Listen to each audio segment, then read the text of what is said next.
Les grands entretiens de Jean-Jacques Seymour.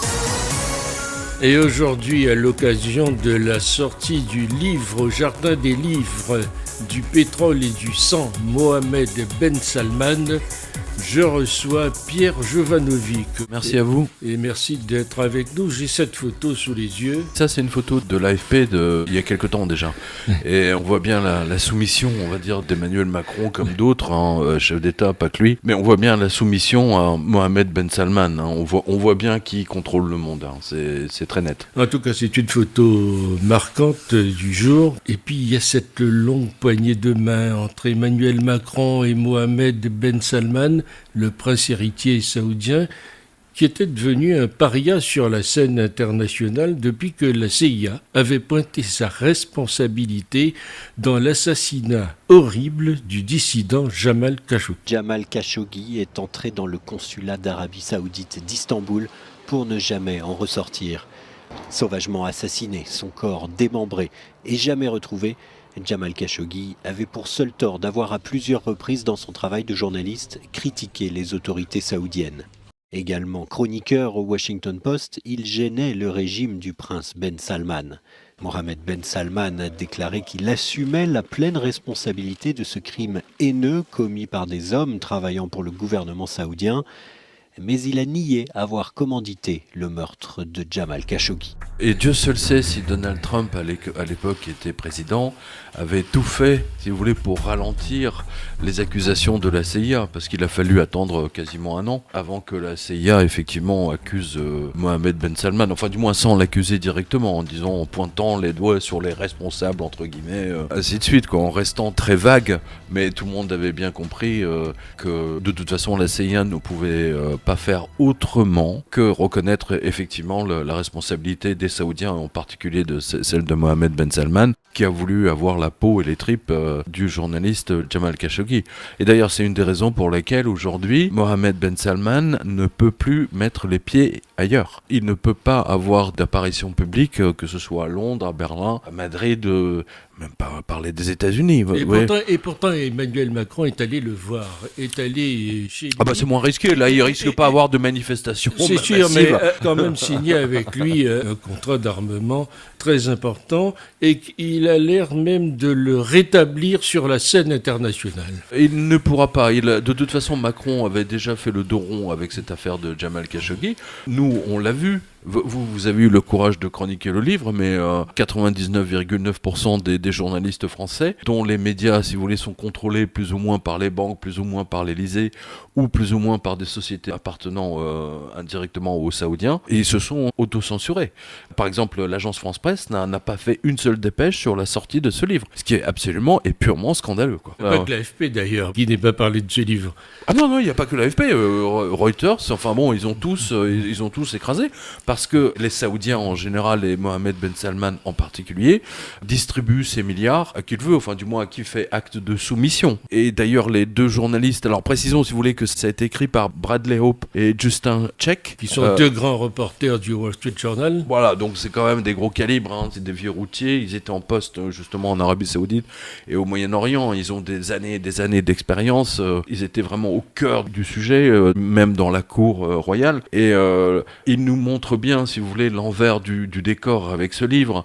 C'est là où ce livre est absolument révolutionnaire, parce que la monarchie saoudienne a toujours été un mystère. Mais là, après la lecture de ce livre, là, je réalise, si vous voulez, que c'est plus qu'un mystère, quoi. C'est le Moyen-Âge transporté au XXIe siècle. Parce que c'est véritablement un système politique totalement moyenâgeux, mais qui fonctionne au XXIe siècle avec des armes du XXIe siècle, quoi. Oui. Avec des chars, des tanks, etc. Avec un prince qu'on essaye de nous vendre à l'Occident comme un grand réformateur, alors qu'en fait c'est un véritable psychopathe et qui jette en prison tous les opposants.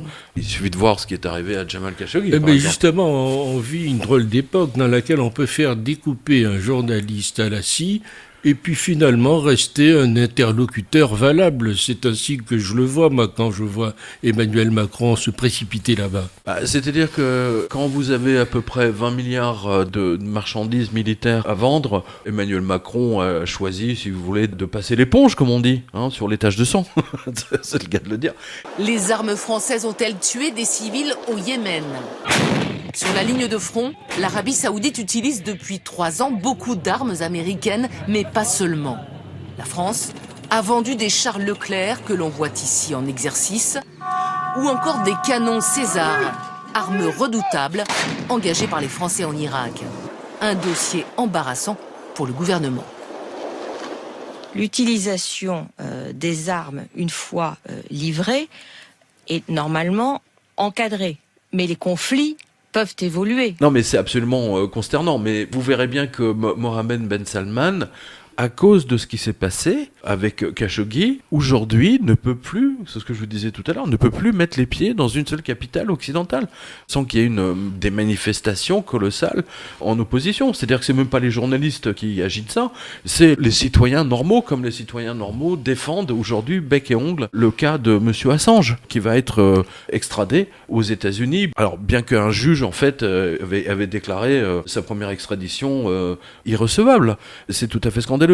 Mais là, je fais une parenthèse. Vous voyez bien comment les Américains, notamment la CIA, fait chanter la couronne britannique avec toutes les vidéos qui ont été faites du prince Andrew avec toutes les gamines de 14, 15, 16 ans que Monsieur Epstein lui fournissait et qu'il filmait, alors que le prince Andrew ne le savait pas. Vous avez d'ailleurs sorti un livre sur Epstein, oui, bien sûr. Oui. C'est pour ça que je vous en parle. D'autant qu'aujourd'hui, on a tellement d'informations maintenant qui sont sorties et qu'on a le procès de Ghislaine Maxwell. D'ailleurs, le dossier est tellement explosif que la juge a décidé de ne pas rendre public l'agenda avec tous les noms qui se trouvaient dans son bloc-notes, dans son annuaire. Et d'après ce que j'ai cru comprendre, le nom de Brigitte et Emmanuel Macron s'y trouve. Donc c'est une des raisons pour lesquelles, enfin il n'y a pas que, une des raisons pour lesquelles, si vous voulez, la juge américaine a décidé effectivement de ne pas rendre public cette pièce du dossier. C'est une pièce à conviction en fait. Lorsqu'on va à ce voyage, on veut en tirer certaines leçons. Moi je me dis, est-ce que l'impunité finalement n'a pas triomphé ? C'était le moment le plus délicat de ce déplacement pour Emmanuel Macron et cela va rester comme l'image du jour et de cette tournée, cette longue poignée de main entre le président français et le prince héritier d'Arabie Saoudite, Mohammed Ben Salman. Cette visite d'Emmanuel Macron, c'est la toute première d'un leader d'un grand pays occidental depuis l'assassinat en 2018 du journaliste saoudien Jamal Khashoggi.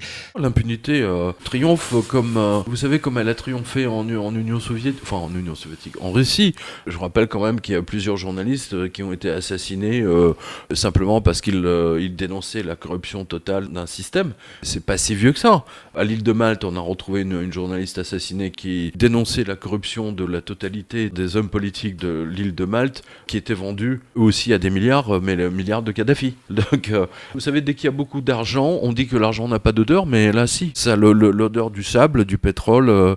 D'ailleurs, cette photo le montre bien, si vous voulez, cette soumission, en échange de plusieurs dizaines et des dizaines de milliards d'exportations. J'ai presque envie de vous dire que la réelle politique l'a emporté. C'est ça la leçon. C'est-à-dire qu'en France, il ne nous reste plus grand-chose comme industrie. Je rappelle, ça fait quand même 20 ans qu'on désindustrialise. Vous avez vu que grâce à Éric Zemmour, cette affaire de désindustrialisation est sur le tapis. D'ailleurs, on l'a vu lors du débat avec le ministre de l'économie. Il faut rappeler, si vous voulez, qu'une des industries qui reste en France, et encore, c'est quand même l'industrie militaire. Je précise quand même que par rapport à ce qu'il y avait avant, il ne reste plus que la moitié, voire le quart. Je vous donne un exemple très simple. La police nationale comme la gendarmerie ou les militaires ne sont plus équipés d'armes fabriquées en France, alors qu'avant la France était capable de fabriquer ses propres armes. La gendarmerie aujourd'hui est équipée de fusils mitrailleurs allemands. Ce qui doit faire rire les Allemands à gorge déployée. Les munitions sont fabriquées au Maroc, même ça a été exporté. La tenue des militaires, les survêtements, je crois que 80% des vêtements aujourd'hui sont fabriqués en Tunisie ou au Maroc, alors qu'avant tout était fabriqué soit dans le Nord ou en Bretagne. Enfin, la Bretagne encore a réussi à garder, si vous voulez, la fabrication des pulls pour la marine nationale et des choses comme ça, mais tout absolument a été délocalisé. Vous savez, bientôt il ne nous restera plus grand-chose à vendre. Donc là, on voit, c'est une tentative, c'est une réussite, on va dire, entre guillemets, parce que Mohammed Ben Salman a besoin de se racheter une conduite, mais il ne pourra jamais se racheter une conduite parce qu'il est marqué à vie, si vous voulez, étant donné qu'il a du sang sur les mains. Le sang sur les mains de Jamal Khashoggi. On a le livre qui a été écrit par les 3 journalistes turcs qui ont révélé l'affaire au monde, c'est l'affaire Khashoggi, au Jardin des Livres. Et donc celui-ci, je dirais pas que c'est un complément, c'est une biographie de Mohammed Ben Salman. Et Moi, je me suis toujours demandé, si vous voulez, ce qui se passait, où allait l'argent, si vous voulez, quand on fait le plein de notre voiture, hein, benoîtement, vous savez, quand vous attendez, que vous regardez le montant, vous savez, qui déroule sur la station service. Qui est de plus en plus important aujourd'hui. Exactement. Et vous vous dites, tiens, mais qu'est-ce qu'ils font avec tout cet argent ? Là, pour une fois, franchement, avec ce livre, on le sait. Pour moi, c'est une découverte totale, si vous voulez, parce que je pensais que le dernier régime médiéval, en quelque sorte, était au Japon. C'est-à-dire que l'empereur du Japon, etc., ils sont restés, si vous voulez, avec leur tradition quasiment médiévale. Même si c'est hyper moderne, c'est hyper médiéval. Dans la structure de la société, et ainsi de suite. C'est également le cas en Inde, même si c'est ultra modernisé. Mais là, chez les Saoudiens, eux, ils sont dans un système totalement médiéval, mais contrairement à l'Inde et au Japon, ils n'ont rien à vendre, à part du pétrole. Ils ont strictement rien de rien. Et c'est vraiment étonnant. Et donc la presse française, occidentale, par exemple Le Point, qui aime beaucoup Mohammed Ben Salman, bien qu'il ait assassiné un journaliste, et c'est amusant, hein, apprécie beaucoup Mohammed Ben Salman. Hein, voilà. Et en fait, ce qu'on voit dans ce livre, si vous voulez, c'est que vous avez le trio, une triangulation du monde, États-Unis, Israël et Riyad. Et ces trois contrôlent le monde. Et on voit dans le livre à quel point, si vous voulez, les services israéliens collaborent joyeusement avec les services saoudiens. C'est même stupéfiant d'ailleurs, moi je ne le savais pas du tout. Pour les Saoudiens, si vous voulez, il est vital de se débarrasser d'un concurrent que vous connaissez bien, c'est l'Iran. Vous avez en plus, ce qui est intéressant, si vous voulez, c'est que vous avez deux guerres de religion. Hein, c'est-à-dire que vous avez l'islam saoudien, qu'on connaît bien ici, hein, qu'on voit en France, c'est l'islam saoudien qu'on trouve dans toutes les cités interdites, on va dire, où les policiers et les pompiers sont accueillis à coups de frigo et de cocktails Molotov, de boules de pétanque et que sais-je encore, contre l'islam iranien. Mais c'est un peu l'équivalent, si vous voulez, de le schisme entre protestants, catholiques, orthodoxes. Vous voyez, c'est un peu de ce même niveau, sauf que là, on est encore au système médiéval et qu'ils sortent encore les couteaux, ils se découpent en tranches. Donc c'est vraiment très très intéressant. Et au-delà de ça, cette couverture le montre bien, parce que moi, franchement, ça m'a fait penser, hein, mais toujours, hein, j'en ai déjà parlé, vous savez, au personnage dans Tintin, vous savez, Hergé, il y avait le petit Abdallah. Oui. Qui faisait tout le temps des blagues au capitaine Haddock, des sales blagues d'ailleurs, mal élevé et compagnie. Mohammed Ben Salman, c'est Abdallah devenu grand, devenu adulte, qui a pris le pouvoir sur son père. Et qui a pris le pouvoir. Absolument. Oui. Bon, en même temps, quand vous lisez le livre, c'est pas bien difficile. C'est-à-dire entre les 20 000 princes, mais je veux dire, ils sont complètement dégénérés pour la plupart, mais surtout ceux qui pouvaient prétendre en fait au pouvoir sont soit drogués, on va simplifier la chose, sont soit drogués jusqu'aux yeux, ou alors ils n'arrivent absolument pas à sortir, si vous voulez, de ce cycle infernal, si vous voulez, vous savez, quand ils font venir 200 prostituées. D'ailleurs, on voit dans le livre, il y a un chapitre qui s'appelle... Oui, sur les Maldives. Oui, sur l'orgie aux Maldives. Oui. Non, mais attends, je veux dire, là, vous dites, je dis d'accord. Même Elon Musk, c'est un petit joueur, quoi, à côté, vous voyez, c'est en question orgie, etc. C'est un niveau, si vous voulez, on a du mal à imaginer la vie de ces gens qui ont tous entre 1 et 10, voire 100, voire 1000 milliards sur leur compte bancaire, perso. Et c'est ça qui est étonnant. Et donc, il n'a pas eu beaucoup de mal à prendre le pouvoir, tant et si bien, si vous voulez, que quand il s'agissait vraiment de... Parce que les Saoudiens ne gagnent plus autant d'argent qu'avant, hein, vous vous rendez compte, même eux, ils sont dans la dèche, hein, quelque part. Il a envoyé la police à tous les princes milliardaires qui faisaient leur fortune de leur côté sans jamais payer un seul centime à l'État. Et il y a eu l'affaire du Ritz. Et l'affaire du Ritz. Prince, ministre, homme d'affaires, personne n'est épargné par le séisme politique qui ébranle l'Arabie Saoudite. Pour lutter contre la corruption, le prince héritier du royaume ultra-conservateur s'est en effet lancé dans une purge sans précédent. Des dizaines de personnalités ont ainsi été interpellées, de hauts fonctionnaires ont été limogés. Là, on a tout, hein. C'est vraiment, dans ce livre, on a vraiment... c'est tout à fait étonnant, si vous voulez, ne serait-ce qu'au terme anthropologique, sociologique, actualité, enfin, je veux dire, vraiment, on a tout. Ce livre, pour moi, était une révélation, et c'est pour ça qu'on a décidé de le traduire en français, parce que franchement, ça dépayse, hein. C'était le moins qu'on puisse dire. Quand vous lisez ça, je vous dis, c'est comme un Tintin pour adultes, quoi. Puis là, on n'a pas qu'une seule Castafiore, on en a des milliers, là. Oui.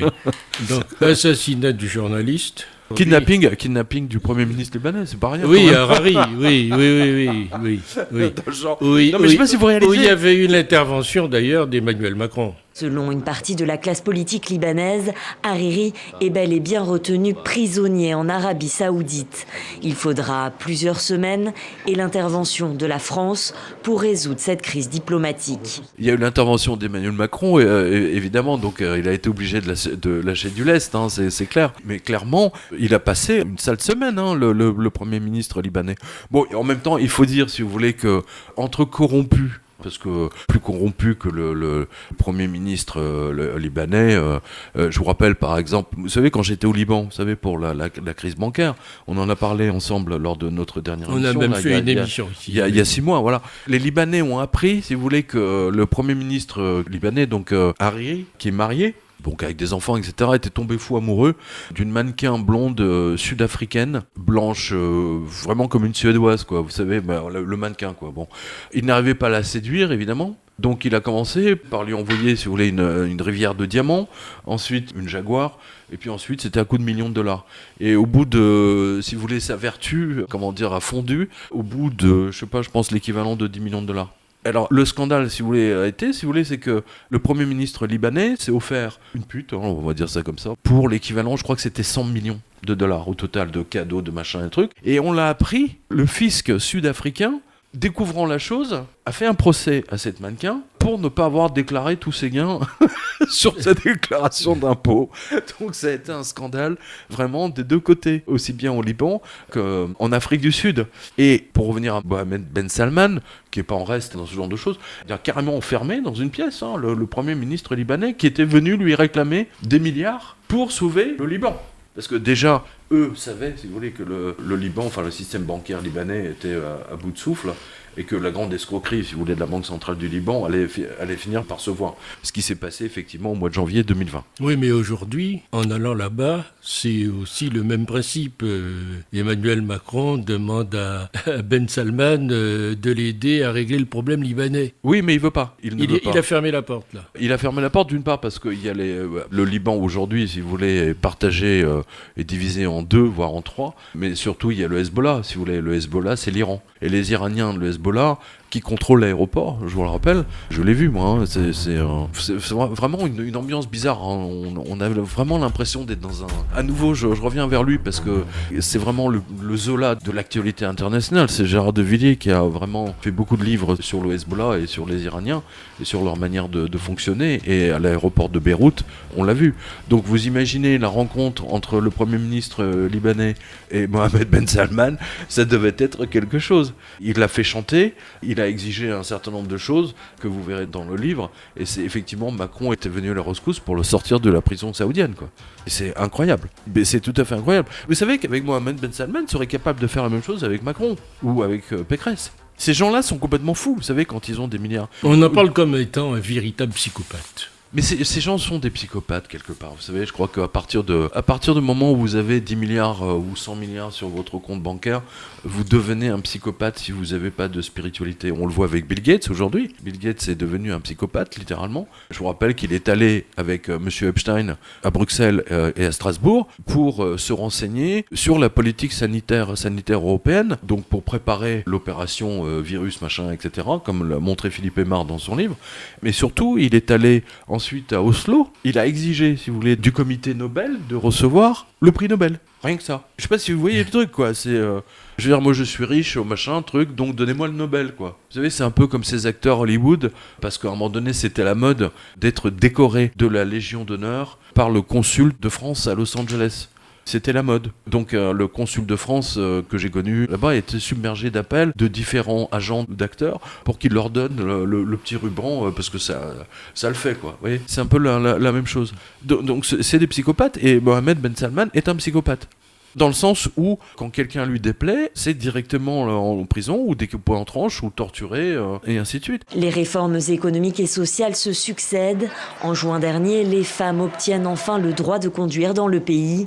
Mais à chaque réforme, sa contradiction. Au même moment, plusieurs militantes des droits des femmes finissent derrière les barreaux, en même temps que des religieux et des opposants au pouvoir. Une vague d'arrestations qui n'émeut qu'un pays, le Canada. Son gouvernement s'offusque sur Twitter. Réponse de Riyad, l'ambassadeur canadien est expulsé. Au Moyen-Orient, vous savez, les mentalités sont totalement différentes. L'esclavage existe encore en Arabie Saoudite. Oui. Avec toutes les domestiques indonésiennes, malaisiennes, etc., qui se plaignent régulièrement lorsqu'elles ne sont pas assassinées, découpées en tranches et jetées dans le désert. Et c'est tellement fréquent. Même en France et surtout en Angleterre, vous avez régulièrement des domestiques qui finissent par se réfugier dans un commissariat. Et ça arrive régulièrement, j'en ai déjà parlé, mais vous savez, le fameux plombier qui n'avait pas fait son boulot dans la salle de bain d'une princesse saoudienne qui a été tabassé par son garde du corps. C'était à Neuilly. Là, à côté de Paris. Dites-moi, même s'il a encore le titre de prince héritier, est-ce que Mohammed Ben Salman est-il encore au contrôle de l'Arabie Saoudite ? Oui, tout à fait. Il est en contrôle complet, total. La preuve, c'est qu'il a fait découper Jamal Khashoggi en morceaux. Ça, c'est terrifiant.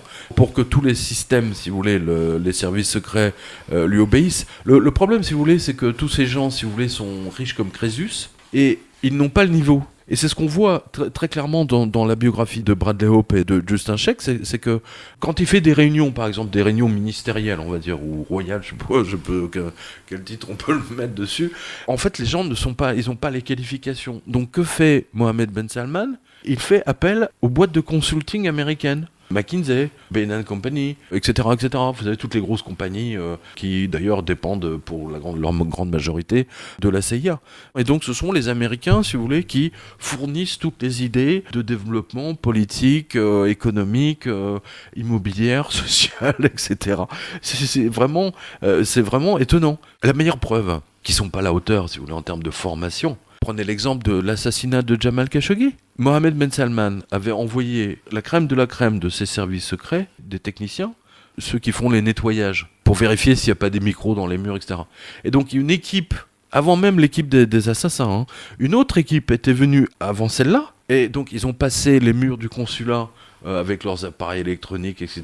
Ils n'ont rien vu ni décelé dans les murs, alors que les services turcs avaient plombé leurs murs de micros. Enfin, c'est quand même incroyable, quoi, qu'ils aient rien vu. Donc, vous voyez l'incompétence de tous ces gens. Donc, c'est ça qui est extraordinaire, si vous voulez. C'est ce qu'on voit. Quand je vous parlais d'un royaume médiéval, littéralement du Moyen-Âge, et encore, nous, au Moyen-Âge, on avait l'amour courtois, on avait la chevalerie, on avait, vous savez, les poèmes épiques, etc. Là, chez les Saoudiens, on n'a rien de tout ça. Je rappelle que le monde entier a salué Mohammed Ben Salman comme étant un libérateur sous prétexte qu'il a permis aux Saoudiennes de passer le permis de conduire. Alors que le même jour, il jetait en prison une Saoudienne qui se battait pour les libertés des femmes saoudiennes. C'est quand même énorme. Vous voyez à quel point la presse internationale est achetée par les Saoudiens ? C'est-à-dire qu'ils ont mis en avant le fait qu'ils permettent aux femmes de conduire. Tu parles d'un progrès. Enfin, je veux dire, c'est quand même incroyable. Je rappelle que Atatürk, lui, a donné le droit de vote aux femmes dès qu'il a pris le pouvoir. De Gaulle a donné le droit de vote aux Françaises peut-être 10 ans après Atatürk. Et monsieur Mohammed Ben Salman autorise les femmes à conduire un véhicule. Tu parles d'un progrès. Mais le même jour, il jette dans ses geôles Louadjine al-Khatoul, qui défendait les droits des femmes, a été arrêtée et, selon certaines informations, torturée. Elle s'appelle Loujaïne Al-Atloul, est une ardente militante de la cause des femmes saoudiennes et vient d'être condamnée à 5 ans et 8 mois de prison en vertu d'une loi antiterroriste en vigueur dans le royaume. Une peine assortie d'un sursis de 2 ans et 10 mois. Elle a 30 jours pour faire appel de sa condamnation. Et ensuite, vous avez la presse américaine qui le nomme l'homme de l'année. Non mais quelle blague, quoi. Pourquoi une telle brutalité ? Parce que c'est la brutalité, si vous voulez, déjà du Moyen-Orient. Il y a une forme de brutalité, si vous voulez, qui est toujours latente. Elle est toujours là. C'est quelque chose qui est très très bien décrit par Laurence d'Arabie, qui a permis justement aux Saouds de devenir indépendants. C'est grâce à Laurence d'Arabie, entre autres. Enfin, aux Anglais surtout, et aux Américains, que les Saoudiens ont pu se construire, après l'Empire ottoman. Attendez, je reviens sur une idée là, tout à l'heure, parce que le tiroir est resté ouvert. Quand je vous parlais, si vous voulez, de ce triumvirat, Israël, États-Unis et Arabie Saoudite. Et vous avez cette photo extraordinaire où vous avez le roi Saoud avec Donald Trump. Ils sont en train de poser leurs mains sur un globe géant. Vous l'avez dans le livre. Et on voit bien qu'ils veulent contrôler le monde. Et moi qui suis attaché au symbole, et je pense que vous aussi, il faut quand même noter, si vous voulez, que le drapeau saoudien, si vous voulez, il y a quand même un sabre. Ils expriment clairement, ils montrent clairement ce qu'ils vont faire. Hein, nous, on n'a pas une guillotine sur notre drapeau. Alors que eux, oui, vous avez des condamnés à mort toutes les semaines. En place publique, hein, je rappelle, ils coupent les têtes, ou ils coupent les mains. Oui, c'est très clairement décrit d'ailleurs dans le livre. Je me souviens, si vous voulez, d'une dépêche AFP que j'ai vu passer, je sais pas, peut-être il y a 4-5 ans, d'un prince saoudien qui a pété un plomb contre son butler anglais, le maître d'hôtel. Donc il l'a fait venir de Londres, il l'a attaché à sa Land Rover, il l'a traîné pendant quasiment 1 heure dans le désert. Et le type était complètement ensanglanté, avec la peau arrachée, etc. Enfin, je veux dire, les Saoudiens, c'est pas des enfants de cœur, hein, c'est pas la mafia corse à côté, c'est des rigolos, hein, oui. C'est des anges. Hein. Ce que je veux dire par là, si vous voulez, c'est que cette violence, elle est inhérente à l'aristocratie. L'aristocratie saoudienne, c'est quelque chose de tout à fait admis, naturel, etc. Ça les scandalise pas. Tout ça normal, si vous voulez, de couper la tête à un domestique qui a cassé un vase ou une assiette. Là, vous nous éclairez sur la brutalité. Oui, mais il n'y a pas que ça. Donc, en ce moment, Mohamed Ben Salman, si vous voulez, mène une guerre contre les Iraniens à travers le Soudan. Vous le savez bien, vous êtes un journaliste spécialisé dans les relations internationales. Et il y a surtout le Yémen. Il y a aussi le Yémen, mais aussi le Soudan. Oui. Il y a les deux. Oui. Il y a les deux. C'est vraiment empêcher les Iraniens, et comme ça arrange les Américains, effectivement, donc les Américains les aident donc à faire leur guerre. Puis ça les arrange parce que ça leur permet de leur vendre les chars, les missiles, les armements et que sais-je encore. Enfin, c'est absolument étonnant. Mais est-ce qu'il aurait eu autant de liberté à l'international si Trump n'avait pas été au pouvoir ? Oui, je pense, parce que d'une part, Trump et l'entourage de Trump, d'ailleurs on le voit, il y a un chapitre, même plusieurs d'ailleurs, qui sont consacrés aux relations entre Trump, l'administration américaine en général, Trump en particulier, et Jared Kushner entre autres, donc son gendre, qui effectivement avait des relations extrêmement proches avec Mohamed Ben Salman. Vous avez d'ailleurs remarqué que tous les grands PDG de multinationales faisaient la queue à Riyad pour obtenir les chèques des Saoudiens. Ce qu'ils n'avaient pas compris, parce que là, pour le coup, c'est Mohamed Ben Salman qui attendait de leur part d'avoir les chèques, leurs chèques à eux, pour le développement de sa ville touristique. Vous savez qu'il veut faire une sorte de Disneyland. C'est cette fameuse ville qui fait rigoler le monde entier, d'ailleurs. Oui, mais qui est tombé là-haut quasiment, si j'ose dire, c'est dans le désert. Donc il va en faire vraiment la ville du 21e siècle. Bon, là pour l'instant, c'est après l'assassinat de Khashoggi, tout le monde lui a tourné le dos. Et quand on a appris, si vous voulez, qu'il avait piraté le téléphone, entre autres, de Jeff Bezos, patron d'Amazon, c'est là où il avait récupéré les photos de sa maîtresse dans des positions compromettantes et osées. Je veux dire, ça fait désordre. Vous avez le patron de SoftBank qui y est aussi. Et donc, pour le coup, c'est Mohamed Ben Salman qui fait la manche. Donc, il y a quelque chose qui ne va pas. Vous voyez, parce que les gens sont habitués depuis 30 ans, si vous voulez, à la magnificence, à la distribution de milliards, de centaines de millions à qui le demandent, grosso modo. Et puis là, pour le coup, c'est les Saoudiens qui font la manche à un feu rouge, comme les Roumains.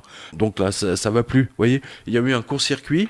Et ce court-circuit, si vous voulez, a arrêté le système saoudien des médias à cause de l'assassinat de Khashoggi.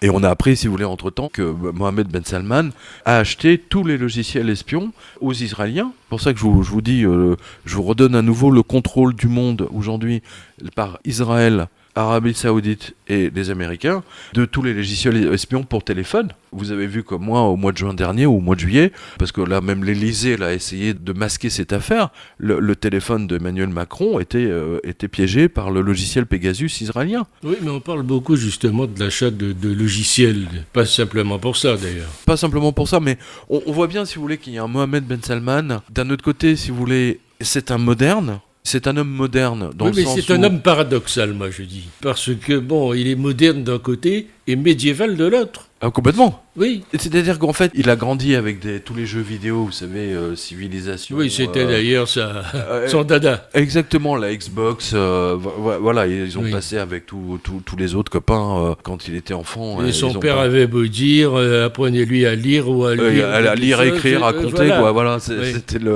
Et c'est pour ça qu'il a fait des voyages réguliers. D'ailleurs, il y a un chapitre là-dessus, dans la Silicon Valley, où il a rencontré Jack Dorsey, le patron de Twitter, que j'ai rencontré également, figurez-vous, il était à Paris au mois d'octobre. Non, il était à Paris, là. Il a rencontré Zuckerberg de Facebook, il a rencontré... il a rencontré toutes les pontes, on va dire, de la Silicon Valley, parce qu'il veut les faire venir dans sa... ville nouvelle. Ville nouvelle, hein, c'est pas Sergi II, hein, c'est Mohamed II.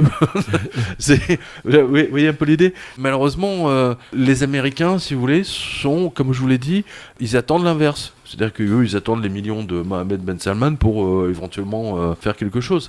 Et donc là, il est bloqué. Ouais, il est complètement bloqué. Biden a une attitude assez curieuse vis-à-vis de Ben Salman. Oui, mais Biden, déjà, le problème, si vous voulez, c'est qu'il a à peu près 2 heures ou 3 heures de lucidité par jour. Le reste du temps, si vous voulez, il sait pas trop... Non mais, vous vous rendez compte, je veux dire, il y a eu le fameux scandale. Vous savez, ils étaient à Londres, et puis Joe Biden a eu des problèmes, on va dire, gastriques devant la reine. Je sais pas si vous imaginez. Enfin, c'est totalement délirant, quoi. Je veux dire, c'est du jamais vu, quoi. Ou devant la cour anglaise. Donc aujourd'hui, si vous voulez, l'administration américaine est pilotée par Obama. Bon, ça tout le monde le sait. Hillary Clinton essaye de reprendre du pouvoir, mais elle n'y arrive pas. Kamala Harris attend que Joe Biden, dépose le bilan, qu'ils disent je peux pas continuer et ainsi de suite. Mais Joe Biden et surtout sa femme veulent garder le pouvoir, évidemment. Vous savez, quand on a le pouvoir, on le lâche pas. Hein. C'est une drogue... c'est connu. C'est hyper connu. Donc les Américains, aujourd'hui, Mohamed Ben Salman se sent lâché, entre guillemets, par les Américains, parce qu'il a plus du tout les mêmes relations qu'avec Trump. Rappelez-vous, M. Pompeo, qui est l'ancien patron de la CIA, quand on l'avait interrogé à sa descente d'avion en disant « Que pensez-vous de la disparition, de l'assassinat de Jamal Khashoggi par Mohamed Ben Salman ?»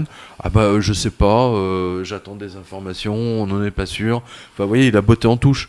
Trump a fait exactement la même chose, il l'a défendu.